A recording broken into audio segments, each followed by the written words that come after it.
Sejarah masuknya agama Katolik ke Portugal. 1. Kekristenan awal, abad pertama hingga abad ke-5 M.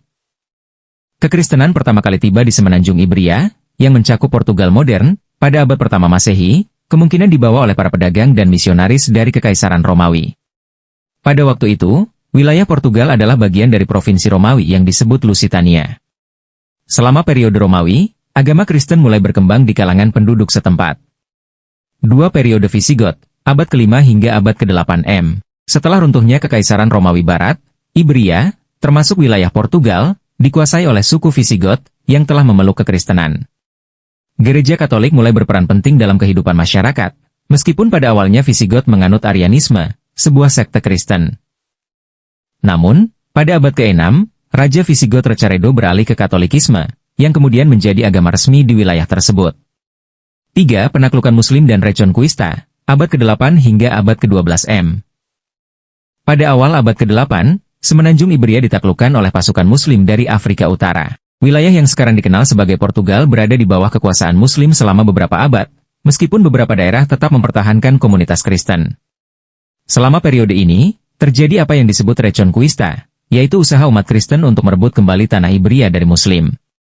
Portugal mulai dibentuk sebagai negara merdeka selama periode ini, dengan Raja Afonso Henriques, menjadi raja pertama pada abad ke-12 setelah memperoleh kemerdekaan dari Kerajaan Leon.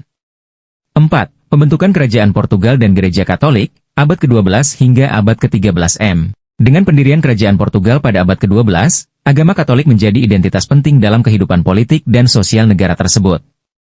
Raja Afonso I sangat dekat dengan Gereja Katolik, dan negara Portugis yang baru lahir ini segera menjalin hubungan kuat dengan tahta suci di Roma. Pada tahun 1179, Paus Alexander III mengakui Portugal sebagai kerajaan independen dan memberikan perlindungan kepada Afonso I.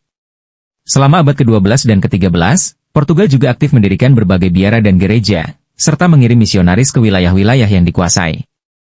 5. Zaman keemasan Portugis dan misionaris, abad ke-15 hingga abad ke-16 M. Pada abad ke-15 dan ke-16, Portugal menjadi kekuatan laut besar dan memulai era eksplorasi global, yang sering disebut zaman penemuan. Sebagai negara Katolik, para penjelajah Portugal seringkali membawa misionaris Katolik ke wilayah-wilayah baru yang mereka temukan, termasuk Afrika, India, dan Amerika Selatan. Para misionaris memainkan peran besar dalam penyebaran agama Katolik di berbagai wilayah dunia selama periode ini. Tokoh penting dari periode ini adalah Santo Franciscus Xaverius, seorang misionaris Yesuit asal Spanyol yang bekerja sama dengan Portugal untuk menyebarkan Katolik di Asia, terutama di India dan Jepang.